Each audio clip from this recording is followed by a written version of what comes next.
All right, ladies and gentlemen, we have Tom Higgenson of the Plain White Tees with us today. Woo! Woo woo! What's up, dude?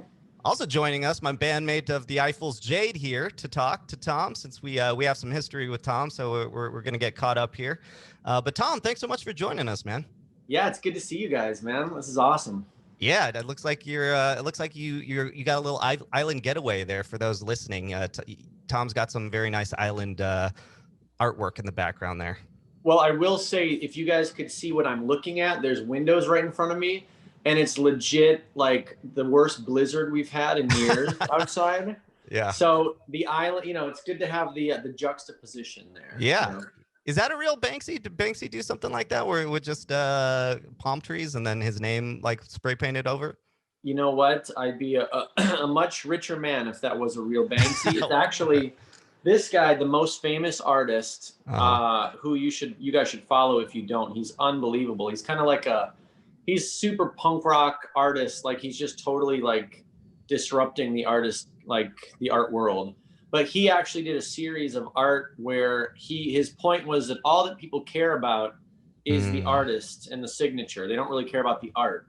Right. So he made an entire like gallery showing of just painting artists' signatures on like a thrift store paintings. And so I was able to pick up the Banksy and also the most famous artist himself. So yeah, super cool. For those who can't see, it's just a picture of an island getaway, and then it says the most famous artist on it. Yeah, but it's looks awesome. I like that concept. Well, Tom, why don't you take us all the way back before we get into, because I know you've been very busy. You got 3 different projects going on: Plain White Tees, you got Million Miler, you got your other band TLB, and you have recent releases for all 3. So before we get into that, why don't you take us back and just tell us how you got into music?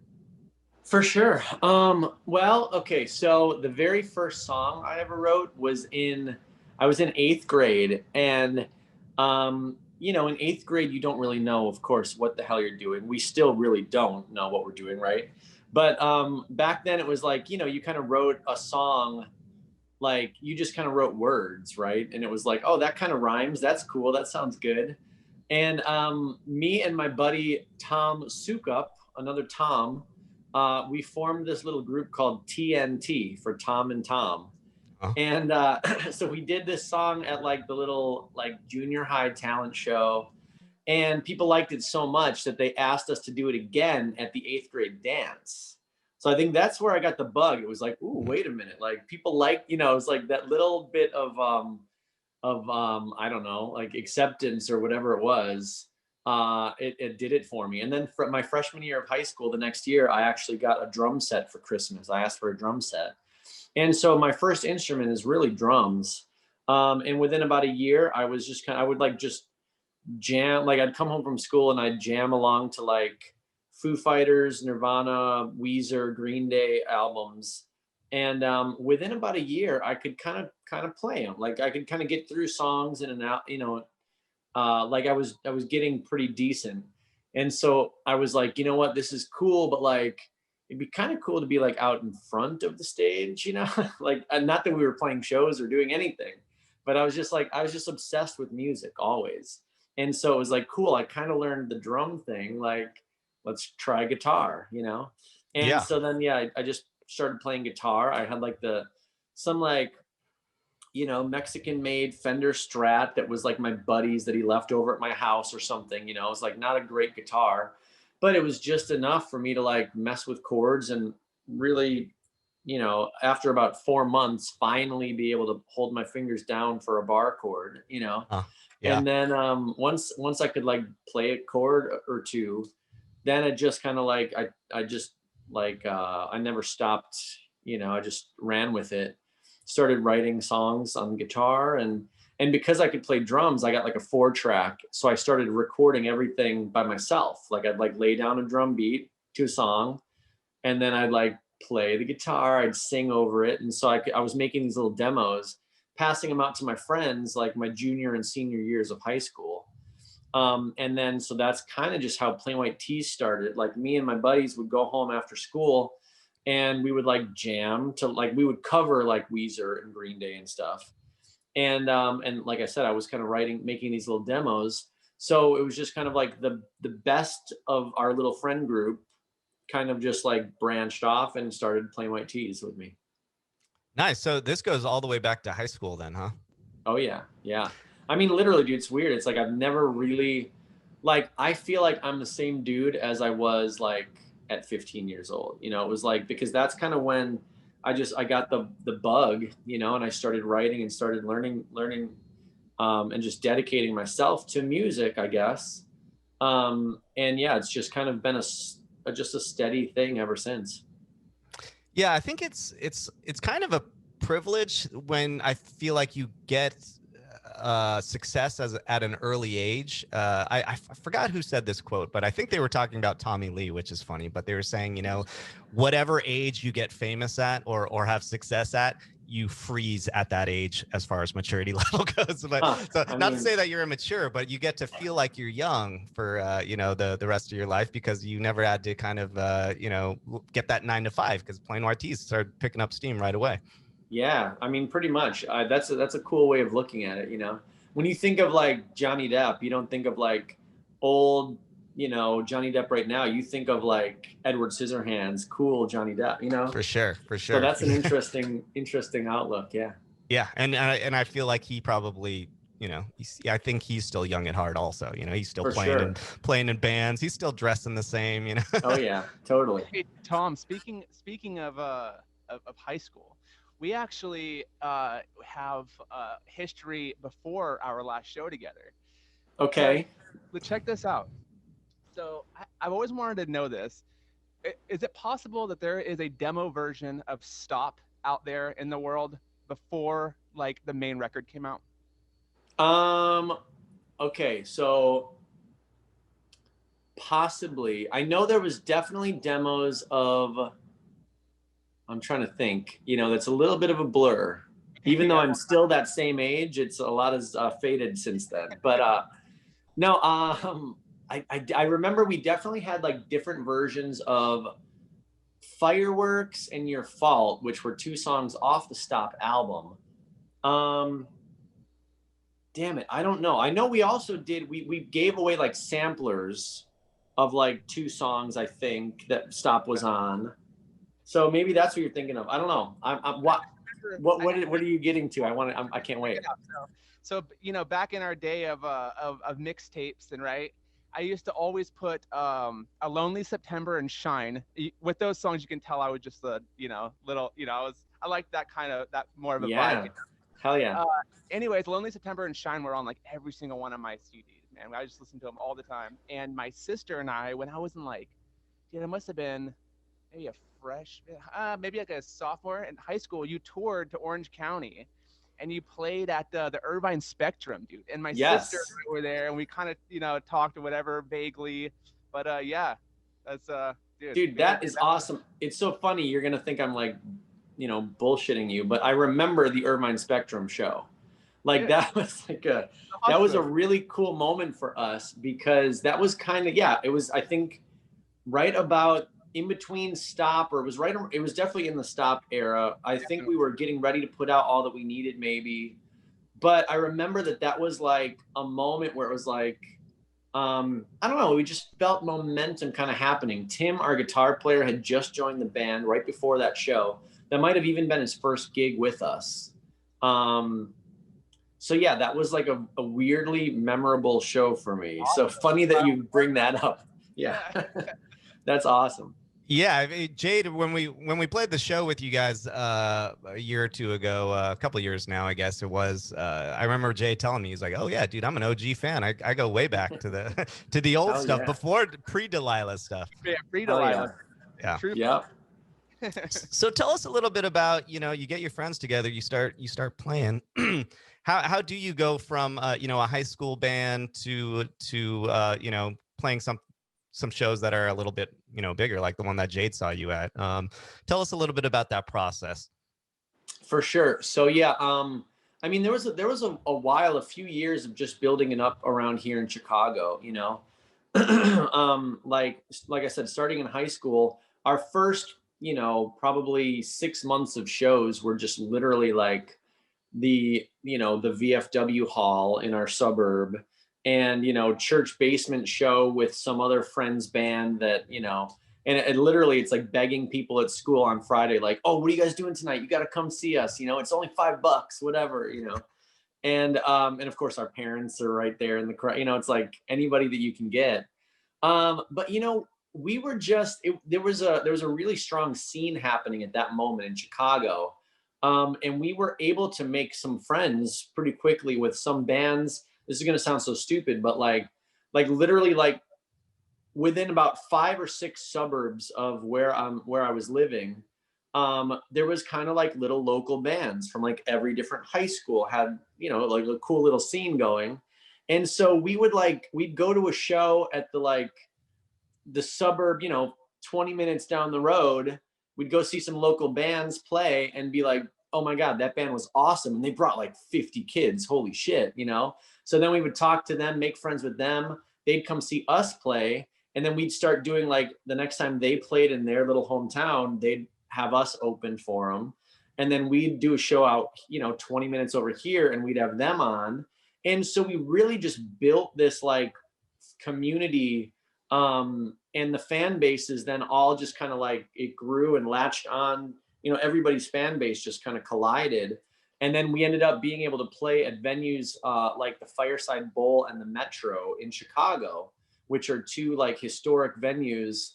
Within about a year of being a band, we were playing shows out there. And within about 2 years of being a band, we were like selling out places like that. Wow. But I really think it was because of this, the work we did of just networking and building this scene.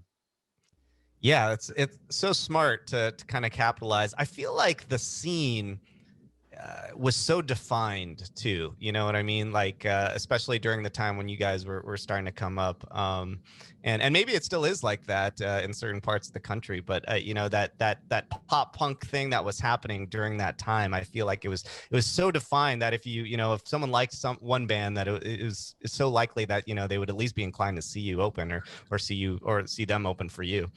Totally. Yeah, that was a weird moment because it was like, I guess we're kind of lucky that that was the moment, because it was just, it was all very organic.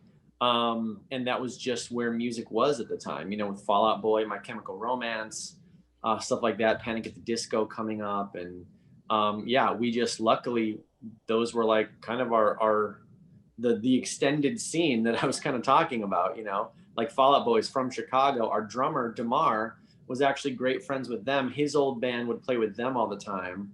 So we actually toured. One of our first tours, probably around that same time as the Irvine Spectrum show, was actually with Fall Out Boy and Yellow Card. And I mean, we were playing at venues with, 112 kids there or something. And they were packed, like tiny little places. Wow. Back then. But yeah, what a great time. We got really lucky with the timing of everything for sure. Speaking of Yellow Card, because you mentioned them, quick digression. You did a video recently with Matt Cutchell for his Emo's Not Dead kind of video series on Instagram, right? I did. I feel like I was one of the first ones to go on there with him. That was kind of cool. We did Delilah, yeah. Right. Yeah, because he just did one with Yellow Card, and his thing is blowing up. I've been a longtime fan of his for even before his Emo's Not Dead stuff, just all the way from Vine days. But loved seeing you doing that. It was so awesome. How was that? And did you get a cool reception from doing kind of doing like side things like that? I'm like a movie nerd. Like I love movies. So like filming like music video days are like my favorite days, because it's like you kind of get to be like, I don't know, it's just that magic of like, being on a set or just filming, making something out of nothing. I don't know. So it's kind of fun to do little things like that. Not that was a movie, but it was like this fun like day of just filming something. Went to his house. I had never met him in person before, so just to kind of chill with him, hang out with him, and I mean, it was just super fun. I mean, the whole thing took all of 3 hours or something, in and out kind of. But right. Super, super fun. I don't know if, it's hard with Delilah in general to rate how like, oh, did that video like Right, move the right. meter at all. It's like, man, Sure. that song just has such a life of its own. I have no idea how to quantify it, you know? Yeah, because I was gonna say too, been watching TikTok, some TikToks lately, and I feel like Delilah's it's getting back up even in the TikTok realm, right? And you guys are on Yeah. TikTok now, so tell us a Yeah. little bit about that. Have you seen the movie? I know you said it's hard to tell if something's making the needle move, but if anything would, I feel like the viralness of TikTok, you might notice something. For sure. I mean, if anything, it's just like, the song, like ever since we put the thing out, it is just never went away, I guess. It's like, and with from memes to then, yeah, now TikTok, it's like, I don't know, wherever it just keeps finding these new lives. Yeah. And yeah, I don't know. Again, I wish I could like quantify it, or I wish I could be like, okay, why? Like, what did I do differently with that song? It's like, I don't Yeah. know. I don't know why that one connects. I know it's, I'm proud of it and everything, but yeah, it's really hard to say. I'm just stoked that it does have all this life, and that people do connect with it, and it's become, like it's become part of people's like lives, which is weird. It's weird to think that some like 3.5 minute song I wrote has just made that much of an impact, and that like you could pretty much ask, I'd say 90% of like people on the planet, like, oh yeah, do you know that song Hey There Delilah? And they'll be like, yeah, that's weird. It's awesome. Yeah, it's an epic feat that you achieved there, and it's just a great song. I remember the first time hearing it, I was just like, it sounded like the scene you were coming from, but then it also sounded like just a good acoustic song. So I think that's part of it. And go ahead, Jay. I think it's cool that like even if you haven't heard the song in 10 years, if someone just like says like the name, you could just start singing the song. It just like has that hook. It's so good. It's like everything you want in a song. Yeah, it's like ingrained in your head, no matter what. We were just taking a look at the album that Delilah's on, and noticing. I think was it the last track? Yeah. So did you feel, was that because, hey, this is a slower one, or was it an afterthought? Was it, because usually you think you got your single, you might put it in the front, you know what I mean? Tell us a little bit about the rationale for putting it last. Yeah, so, okay, two things I'd say with that is, one, we did not at all think it was a single. It was just like a slow acoustic song. So that's why it wasn't anywhere near the beginning of the album. And also, a lot of bands that we were loving at the time, like bands that I kind of, talked about before, like Weezer, Green Day, even Pearl Jam, and, indie bands like the Lemonheads and Fountains of Wayne and the Smoking Popes and stuff. They were all kind of more rock bands like we are. But then they would all kind of do kind of these mellow songs, and they're like the last, like Alkaline Trio would do a, punk rock album, and then they'd end the album with like a little acoustic song, Right. So that was just like, it seemed like, yeah, obviously, okay, well, Delilah will be last because it's the, it's the song that feels the most like it's just should, like the period on the end of the album, kind of. Right. So yeah, so it wasn't like too much crazy thought put into it. It just seemed like it was the best place for it. Is there a story behind the song? Yeah. What's that? Is there like a secret story behind the song that nobody knows? Well, there's no, I wouldn't say that. I'd say there is a story behind the song that I have told a million times, but yeah, I'll give you the quick version. I mean, it really is about a girl named Delilah. And yeah, it would have been between, yeah, I guess so. Again, right before, that song was probably written when you saw us at the Irvine Spectrum. Yeah, because All That We Needed would have been coming out soon after that. So yeah, it was like we were touring the Stop album, and we were home for the holidays. It was right around Christmas. Or I guess it would have been in January. Yeah. So we were probably home because at that time, dude, we were touring like 250 to 300 days a year. Like we were gone from home. Yeah. So yeah. But we always made sure we'd get home for Christmas and stuff, So it was probably, yeah, the beginning of January, because I remember that because um, we were going to see a friend, me and a friend, my friend Kim, were going to see our friends play, our friends Lucky Boys Confusion play at the House of Blues in Chicago. And when I was picking up Kim, she was like, hey, my friend Delilah is going back to school tomorrow. All of our other friends have already kind of gone back to school, so she's got nothing to do. Can we pick her up and bring her to the show? And I was like, yeah, okay, cool. I'd never met her. I didn't know anything about her. So we pick up this girl, and it was like, oh my God, this girl is freaking gorgeous. What the Wow. hell? And she had a boyfriend and stuff. So I wasn't like, it was just like a very just night of innocently hanging, and just like, wow, this chick is so cool, man. And she's so cute and whatever. And so at the end of it, when we dropped her back off after the show, I gave her a Stop CD, a Stop album.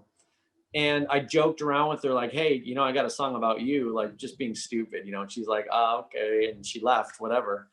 But then so she was going to school in New York, obviously. So she went back to school, and she really liked the Stop album. So we kind of kept in touch a little bit online.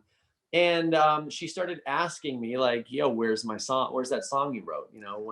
And so I was like, oh shit. Okay. So Put then, on the spot, huh? so basically, yeah. So within of the next month or two of talking with her, I was like, okay, shit, I better write this song. And so that just happens to be the song I wrote. Wow. I guess Yeah. that might be a secret ingredient there, some pressure from a gorgeous woman to write a Yeah, song. no kidding. No kidding. That's crazy that for her too to like just like be living her life now with just this like epic song that everyone knows is about her, right? Totally. Yeah. She Yeah. was going through it at the time. She was like, yeah, she was like, I don't know whether to like be embarrassed about it or be like, it's my song, Yeah. everybody, I would But embrace yeah, that. it's gotta be I think I weird. saw an article like a few years back where it was like, Delilah's a real person and this is what she Mhm. thinks about the song or something like that. So one last question about Delilah, and then let's get back to your journey. But I think recently, either on YouTube or TikTok, I saw a video of someone who wrote a response to Delilah as if they were Delilah. Have you seen that song? Did you comment on that at all? Or Yeah, you know what? That was kind of a trend for a minute. There was like a bunch of those that came out like right around Mm, that same time. Some of them definitely better than others, but I mean, just in general, I thought that was such a cool idea. I think one of the girls actually had put up the song on Spotify as well, mm, because I think I had to like approve it or something, or allow her to do that. right. And but it was just so cool. And I mean, again, that just goes to the like another life, another weird thing that happened with the life of that song. It's like Yeah. I would have never thought that like people would write their own version. I mean, there was parodies all the time, of course. Hey Right. There Vagina being one of my favorites. You got to check that out. I will. Um, but yeah, this was like a new level. This was like taking it to like, this is not a parody. This is like a sequel almost. Yeah, exactly. Super cool. Super cool. Yeah, Yeah. I was just telling Jade, I've seen some cool kind of response videos to popular songs. Like it was like Jesse's Girl. It was a chick did a video as if she was Jesse's girl, and she's like, Jesse's friends looking at me weird. He's kind of creepy. It's so I've seen a lot of creative ones, pretty funny ones. So let's go back. You're cultivating this grassroots fan base by combining fan bases with other bands, and you're doing it very successfully. Within a year, you're selling out shows. Tell us a little bit about where things went after that. Well, so then we made that Stop album on our own with like literally in our buddy's basement in the suburbs here. The kid was 16 years old at the time, who recorded Stop. And our manager at the time was friends with a couple like really small independent labels, and he was able to get us signed by Fearless Records, which Fearless at this point is a pretty one of the bigger indies, I'd say, but back then they were really small and kind of just starting up. So it was awesome that we were like, okay, we're signed, but like they weren't really able to do too much for us. It was still like up to us to just get out there and sell records or build up a fan base. So once we were signed, and this would have been in like, I want to say 2001, maybe 2001, 2002, probably 2002. That's when we like hit the road. We got a booking agent, and it was like, okay, book us, and let's go. And so we like lived in our van we toured on that album for almost 3 years. And then we were able to build that kind of like, I mean, not as crazy as it was in Chicago, but like, we were able to bring in 100 kids everywhere we went around the country after touring for like, 2.5 years, just doing it. And so then we released our next album, which was All That We Needed, which is the one that had Delilah for the first time. Fearless had kind of grown as we were growing. Fearless was kind of growing a little bit as well. So they had, when it was time to put out All That We Needed, they had a little bit more money to like do a music video and to like get some like, there was like a television station called Fuse. I don't think that exists anymore, but it was like almost like an MTV. I remember that. Yeah, I love that station. Okay. So Fuse was awesome. Yeah, because MTV had kind of stopped playing videos at that time, or like was barely, and so Fuse was like, oh, okay, we'll play it, we'll do videos, whatever. So yeah, we were able to get some play, some airtime on Fuse, and yeah, so it was on the All That We Needed album where we really like, we were just building slowly, and on that album it was like, okay, it started to kind of turn and speed up the process a little bit. And then we released Hey There Delilah on that album, about halfway through that album cycle. And that video and the song kind of like went viral before that was even a thing, like people, it was on MySpace, I remember, and people would like use it as their MySpace song, their profile song. And it just really spread. I remember we went to tour the UK for the first time, and we opened for a band called Hello Goodbye in the UK, and we had never been there before. Fearless didn't even have distribution. Fearless was not, our records were not on sale over there at all. So we went there, and every night when we played Hey There Delilah, the whole crowd sang along, and it was like, how the hell do they even know this song? Because it was, it wasn't even available to buy over there. It was just like from MySpace. Power of the internet, MySpace. Yeah, exactly. Then we ended up, because Delilah kind of blew up for us on an indie level. We sold about 80,000 records on Fearless, which was like a huge success for them. And then we got picked up by a major label, Hollywood Records, for our next album. And that was, we had the first single off of that album. The album was called Every Second Counts. And the first single we put out was called Hate. And that we were able to get on alternative radio. We charted at like, number 12 or something on alternative radio, which again was a huge deal for us. It was like our first song ever on the radio. And like that was cool, going in and, kind of doing the radio, morning radio shows and just all kinds of stuff. And then they actually, so fun story, we were on Warped Tour at the time when the song was blowing up. And this is the song Hate, not Delilah yet, but Delilah had already kind of had this underground blow up for us, right? So the president of the label comes, and he's all proud because we're on the radio right now, and he's, comes to see us play, and we play Hate. The crowd's loving it, because it's on the radio, and it was this big moment. He's sitting there like all proud. And then we play Hey There Delilah after that, and the crowd goes even crazier and is singing along. And he looks at our A&R guy and he says, what is this? What is this? What's, because it wasn't on that album. It was, on our last album. Right. And our A&R guy luckily was able to secure the rights to that song, so that we could put it out on Hollywood. And so they stripped it onto the album that was already out, Every Second Counts, also as the last song. They just stuck it at the end. There you go. And then they put went to radio with Hey There Delilah, and of course the rest is history. Yeah. So there was kind of like a double release of Hey There Delilah. It was once on the indie and then the major. And so I guess with the major, then you finally, could get to the UK and all that other stuff as far as official distribution goes. Totally. Yeah, it was funny though because it's like the exact same song, the Yeah. exact same recording. It just kind of goes to show you like the difference that something like that can make. Like on an indie label, they were able to sell 80,000, and with a major label, we're up over whatever 5 million or something. Of course, Yeah. So Yeah. it's like They use the same exact recording. it is. Yeah. From Wild. Hey, let's throw them back in. We'll have them redo it. Spruce it up a little bit. Yeah. Nope. Didn't want to Crazy, ruin right? that magic. Yeah.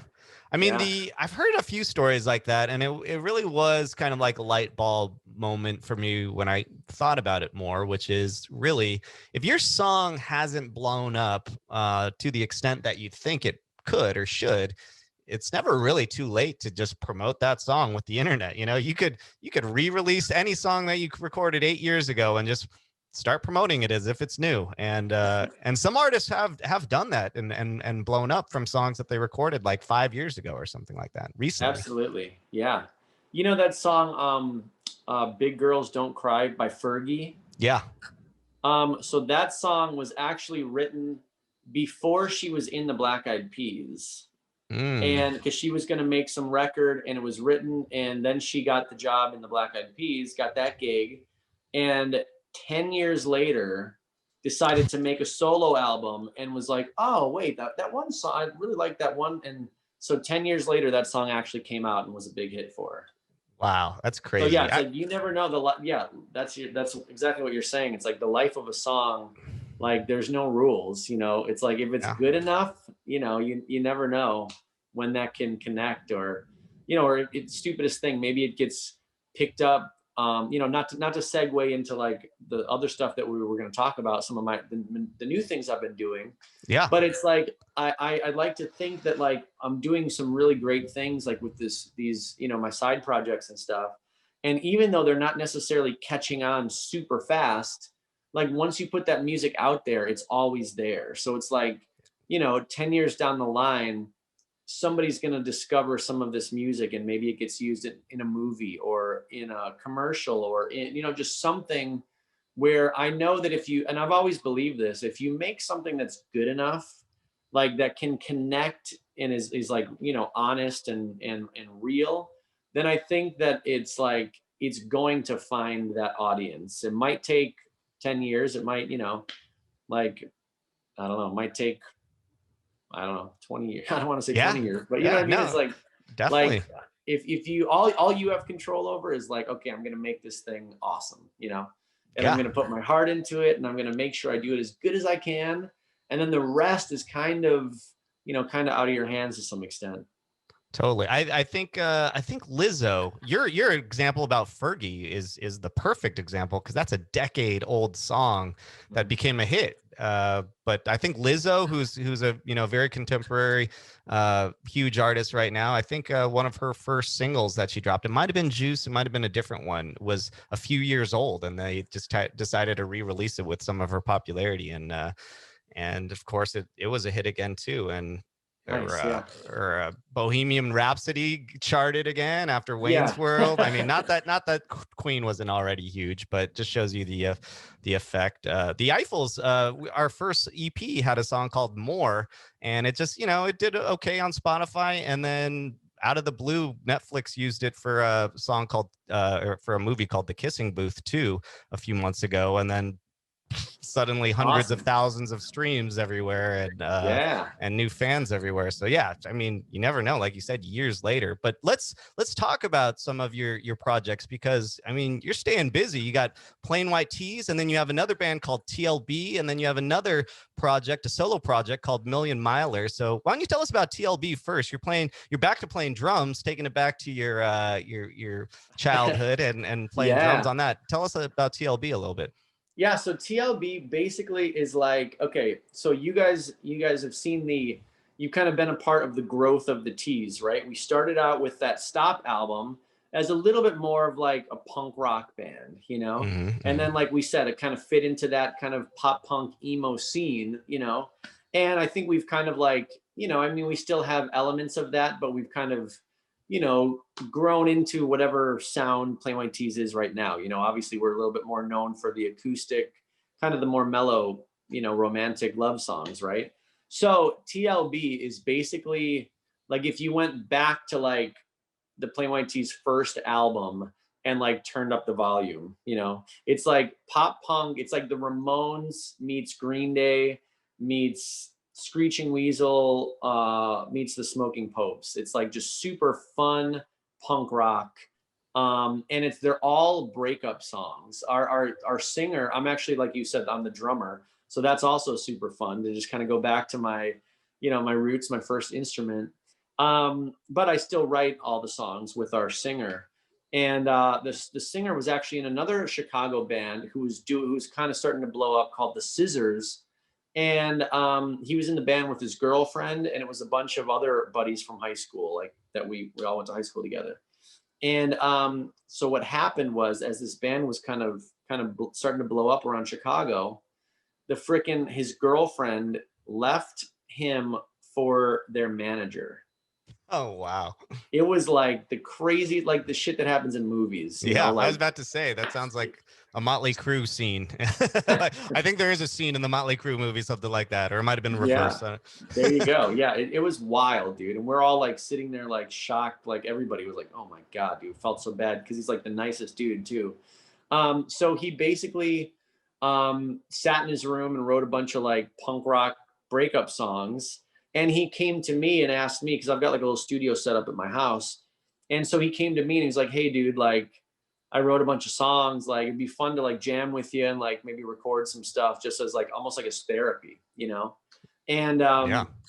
So he played me these demos of these songs he was writing, and they were super fun and fucking awesome, So I was like, dude, hell yeah.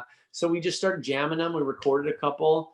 And then I was like, dude, oh, wouldn't it be funny? We should do a song like this. And I would like riff on something. I'd write a little chorus and he'd be like, oh, that's awesome. And then we'd write that. And all of a sudden we got a new song. And it was like, so just kind of like it started out as just recording some songs for like therapy for my buddy. And it turned out being just so fun and so like good. Like the songs were actually coming out really good that we're like, dude, we need to like play these songs, Yeah. So we ended up forming a band, and just we've played because of the T's success.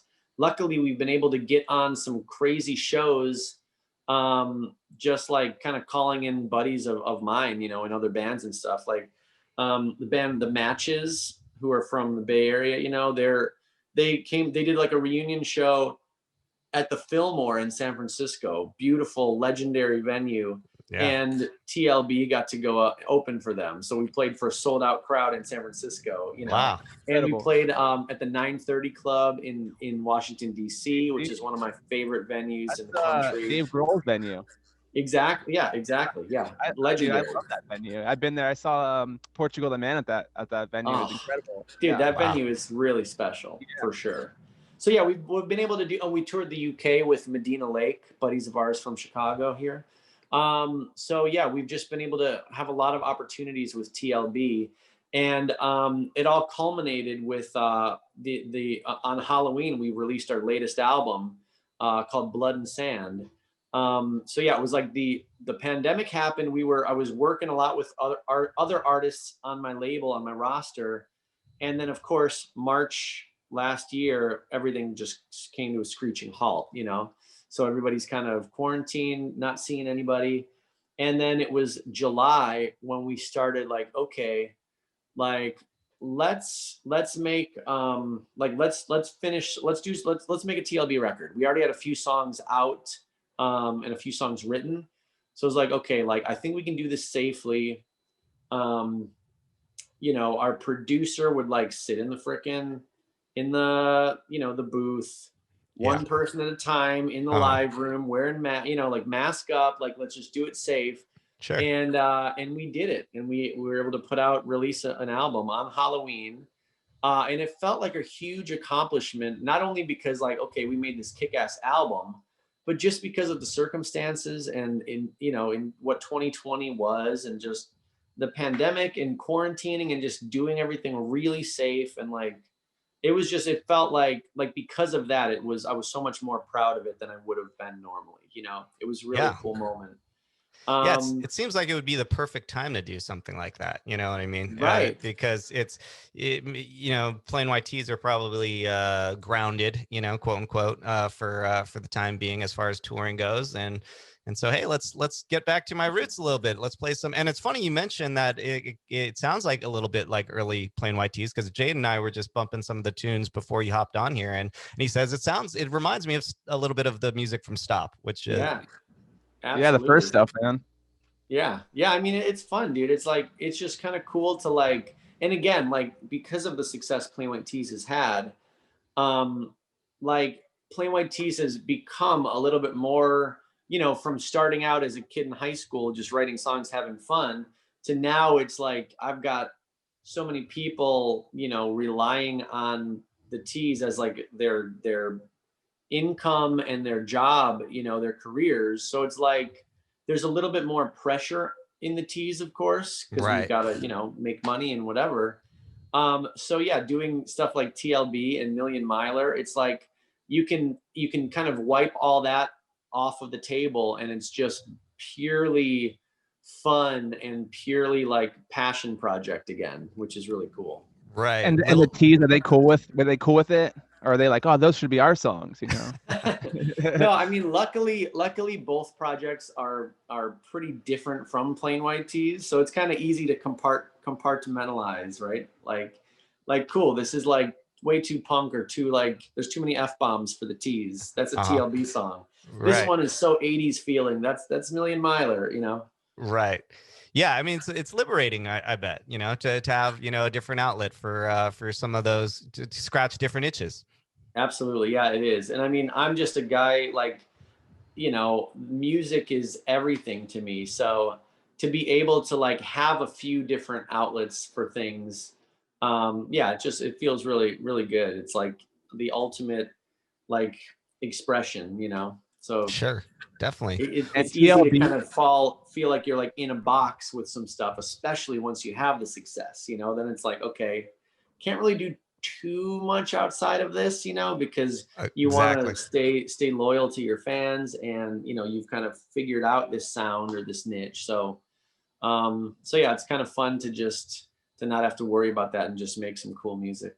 well, and you do see like a lot of bands like later on end up doing that. They have that one record that no one wants to like believe exists, because everyone's like pissed off, like what is this, Totally. which is cool to have that, and TLB, is that the name, like you guys' first names or something? Is that how you got the name?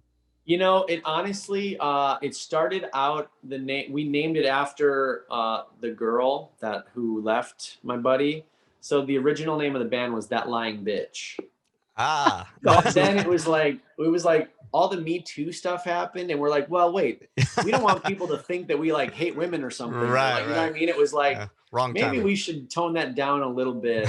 And everybody called us TLB anyway, like because it was just like a good acronym for it or whatever. Right. So it just became TLB. And so now it's kind of fun because even though it was That Lying Bitch, now it's like we can kind of have fun with it. And it's like, we're like the tender loving boys, Yeah. It's Yeah. like, or, one of our buddies like Tyrio loves beer, or, it's like we can kind of say anything we want. So it can Right. always, the name can always, just kind of change and blow with the wind a little bit. Right.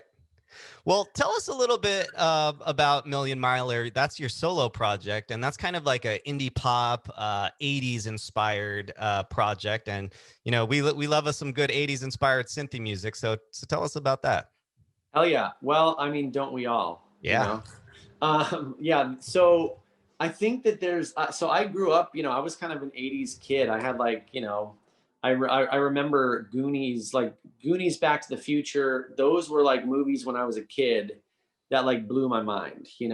So I've always kind of had that Michael Jackson and, Bruce Springsteen and, just all of that stuff, Whitney Houston, right? And Yeah. it's like all of these great things that happened in the 80s just kind of never went away. They're still as good as they were back then to this day. So yeah, I've just, and then I think what it was just with Stranger Things coming out, what was it, 6 years ago or whatever? Yeah. Like that really was like a shot in the arm of like that 80s nostalgia and like remembering all of that, like kind of for myself, and I'm sure the rest of the world, because everybody loves that show, but of just like, yeah, man, like kind of going back, throwing on some of those old records or whatever, and remembering just how good it was. And so I was just basically inspired to yeah, make some 80s inspired music. You know, it definitely sounds modern, but it's, you know, it's pretty synth heavy, and it's pretty you know, pretty danceable stuff. So yeah, it was just kind of my passion, like for that, the 80s music, and also like the movies, like Ferris Bueller's Day Off, you It's know. my favorite movie of all time, maybe, Dude, it's possibly. so good, man. Yeah. So good. Yeah, and then you throw in, like I said, the Goonies and Back to the Future, and like, man, it's like, I wanted to yeah, to just make something that tapped into those vibes. And again, like I said, with the teas, like the teas are one thing, and the teas are awesome. And I'm actually writing right now a new teas record, which is super fun. But the Myler thing is kind of like, yeah, it's like a little bit more of a passion project. And I've never put out, in this whole time is with Plain White Tees, I've never put out anything as a solo project. You know, I've done TLB with, you know, a side project with other buddies. I've produced and written with a lot of other artists and stuff. But I've never actually put music out on my own as like a solo thing aside from the Tees. So it's kind of, again, just kind of a fun, no pressure, kind of like, I don't know, like a liberating, like, dude, fuck yeah, I can do, like, who cares, you know? It's like, who cares if it sells 10 or 10,000? It's like just having fun with it. And I really think that people, if they did check it out, I mean, I think it's really good. Of course I'm biased, but I feel like it's very personal, even though it is kind of, it's doused in that 80s vibe. I think it's still very relevant and very personal and very honest. So I kind of feel like it has all those elements that I guess I'm known for as a songwriter, just with like a slightly more, you know, a different jacket on or something, you know? Right, right. Just different instrumentation around the same soul. Yeah, there you go. Perfect way to put it. Yeah. Well, Tom, you're a busy dude. You're a busy, motivated guy, it sounds like, because you also have your own record label. Tell us a little bit about that. Well, I needed a way to put out all these projects, you know, so I just decided to start a label. I've got a couple other, like I said, I've been working with writing and producing other artists for years. And it's always gets frustrating because it's like you can write a great song and then the artist like, oh, the label didn't like it, or the artist puts out a record and it just kind of flops or doesn't get, you know, it's so much that's out of your control. And as a songwriter, it's like, man, it's like when I write something that I'm super excited about, I just want the freaking world to hear it. You know, I want to get it out there. I want to, you know, give it to the world. So I just kind of figured like, rather than leaving that up to chance or other people or labels, it's like, why don't I just start my own label? So then these artists that I'm working with all the time, if they're not signed, I can just sign them and put their stuff out. So it's like, so for all the artists on the label, I do a lot of the songwriting and producing as well. And then, you know, I'm a part of, like I said, I love the music videos and being a part of that stuff. So like producing the music videos and just all that, every aspect of the creative process, I get to be a part of, which is just super fun for me. And yeah, it's like a lot of just developing this, you know, kind of discovering some awesome talent, helping develop it, helping to, you know, pull it out of the artists, and then taking it all the way and getting it out there. Really Yeah, cool. so humans were here is what the label's called.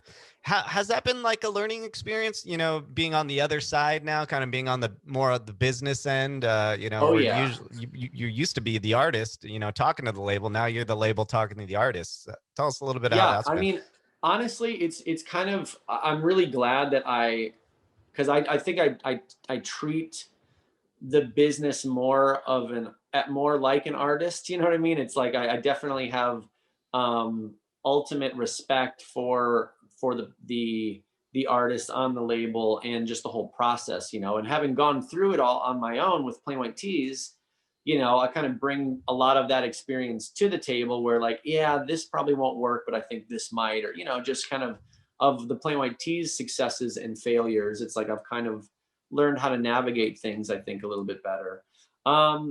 But yeah, it's definitely weird, like, and especially because the industry is ever changing and the technology is always changing. So it's like, you know, back in the day to promote a Plain White T's show, I would go to other bands' concerts, pass out flyers, you know, whatever I had to do to get people to the show. Now it's like, well, okay, I just posted on Instagram. It only got 200 likes. Do I post again? Do I post to the store? You know, it's like a totally weird thing. And then of course now you've got TikTok where you can kind of figure out kind of fun and creative ways to promote things and just get the word out there. So it's like it never stops, you know, just when you think you've got it figured out, nope, something new comes or something happens. So yeah, it's definitely a lot weirder and harder for me since I am so much more of like an artist mind to kind of, you know, get my head around a lot of the business stuff. But luckily I've got a few friends, you know, as the team with me doing the label. And I think we've got a lot of good strengths between us that we can kind of cover everything necessary. So it's pretty cool. Got a good team going. Very cool. Yeah. So I'm just going to remind everybody, you know, you recently released All That We Needed, the deluxe edition for Plain White T's. And then, you know, before that, you released your guys' newest album, Parallel Universe. I know you said you're writing some new Plain White T's stuff. So excited to check that stuff out whenever it's ready. And then TLB, you released Blood and Sand, the whole album in October of last year, like you said. And Million which Miler, is, by the way, out on vinyl right now. We need to sell. We ordered a bunch of vinyl. We got to sell them. So if you guys if anybody listening likes the TLB record, please pick it up on vinyl. There you go. Some vinyl for TLB, and Million Miler released its single in December. So, and then you're running a label. What's your secret, Tom? How do you have so much energy to do all this stuff? Well, it's called obsession. That's what it is. I just, like I said, I can't get enough music. It's like, you know, all I think about. So it's just fun to have all of these different avenues. And yeah, just it's funny because when you say you're going to do something, then you just kind of have to do it. You know, if I sign an artist, I can't just like chill. I've got to be like, okay, well, let's work. Let's write some songs. Let's produce this. Let's put this out, you know? So I think just by, you know, a lot of times motivation can be achieved just from like giving yourself a deadline or, you know, just making it, you know, when you put stuff down on paper, a lot of times it'll just, well, shit, I got to do that now. Yeah. You know?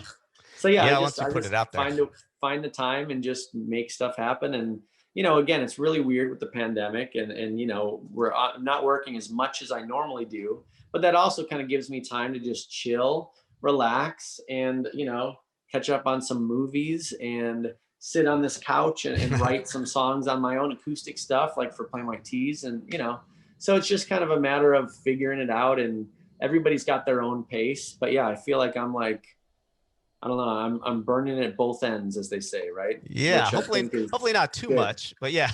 No, I feel really good and really inspired right now. So that's why when inspiration is on, you kind of got to run with it too, you know? Yeah. And I gotta say, Tom, go ahead. You brought up movies. Now I'm a big movie guy, and my wife and I are always looking for like the next series that's out or the next movie. Like, what have you watched recently that I need to check out? I need something good, you know?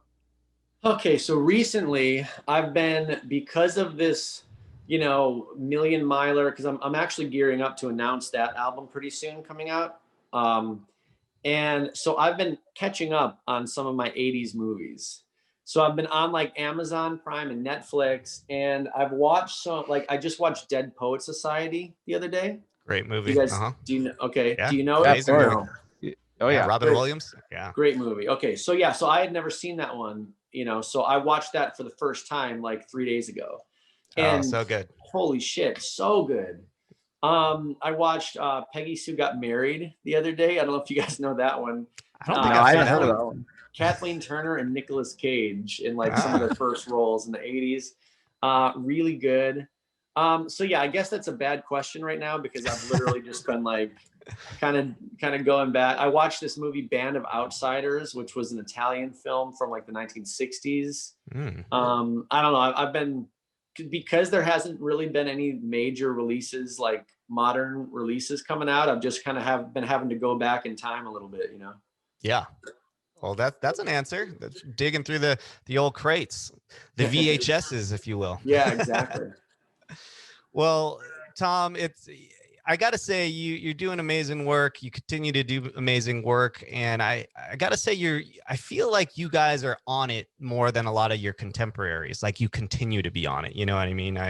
Since playing our show with you guys, I always get bands in town notifications from you guys. Oh, nice. You guys are doing things like I'm getting spammed from Plain White Tees like every week about something new that you guys are doing. So it's awesome. So truly an honor and a pleasure to talk to you. We like to end the interview by asking if you had one piece of advice for aspiring artists, what would it be? Ooh, I mean, honestly, don't give up, and just do it, like we were just talking about, that was a great, you're asking me how I find the time or how do I do all this stuff. It's like, I don't know. I don't know the answer. I just do it, And I think a lot of times that's what people can really wait around for the perfect moment or wait around to get discovered or wait around. And it's like, no, you just have to go, get out the door and start running. And it doesn't matter where you get to or how far or how long it takes you. It's like, you just have to go and start doing shit.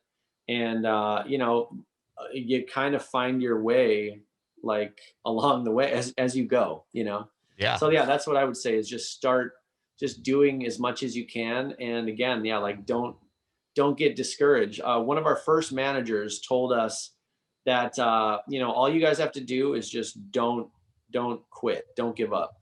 He's like, it might take one record, it might take 5 records, but you're gonna have some success, just don't quit. It's a great point because I was noticing with you guys. I mean, I know you were already building it up, but you started in '97, but then your household name hit Delilah hit in 2005. So that's like 8 years you guys were grinding, and then all of a sudden you exploded. So I think it's a really good lesson, and I've heard that time and time again from artists. It's like we weren't an overnight success. Something might have happened that made us an overnight success, but it was after 8 years of working towards that piece that did that. I feel like a lot of people don't realize that. I feel like a lot of people, when they hear a band or hear a song, like, oh, who's this new artist? But they've been around forever, and people don't realize how much work. And my parents are friends with one of the guys from Incubus, is like his parents or something. Anyway, when she was telling her that, I was an artist, they told her hey, listen, these guys were doing it for over 10 years before they even got anything, you just got to keep doing it, Exactly. Yeah, one of the coolest quotes. I was doing a podcast. I did 8 episodes of a podcast called "I Effin' Love That Song." Just another thing that I figured I had to do during the pandemic. Start a podcast. Yeah. But I interviewed Johnny Resnick from the Goo Goo Dolls, one of my favorite writers. And one of the things he said in passing, and I was like, it really hit me. The harder I work, the luckier I get. And I think that's exactly it. It's luck is a big thing, but putting yourself out there and getting into those opportunities and those places and on people's mind, that's where, it doesn't happen by accident. You really do have to put in the work. And the harder you work, the luckier you get. That's honest truth. Yeah. That's so true. Or I think I've heard a couple variants of that. I make my own luck is one, or success is when preparation meets opportunity. Those sorts of things. So sure. True. And that's cool. You got to talk to him because he is a great songwriter. I heard before he wrote, what was their huge hit? What's it called? Iris is their biggest one. Iris, right? Yeah, I remember watching the behind the music with him, and he said he was on a he was on a writer's block for just years or something like really, that, huh? like a terrible writer's block. And then he said that song just came to him one day, and there you go again, you know, just after years of of struggling, you write the biggest hit of your life. Right, by not giving up. Bringing it backwards.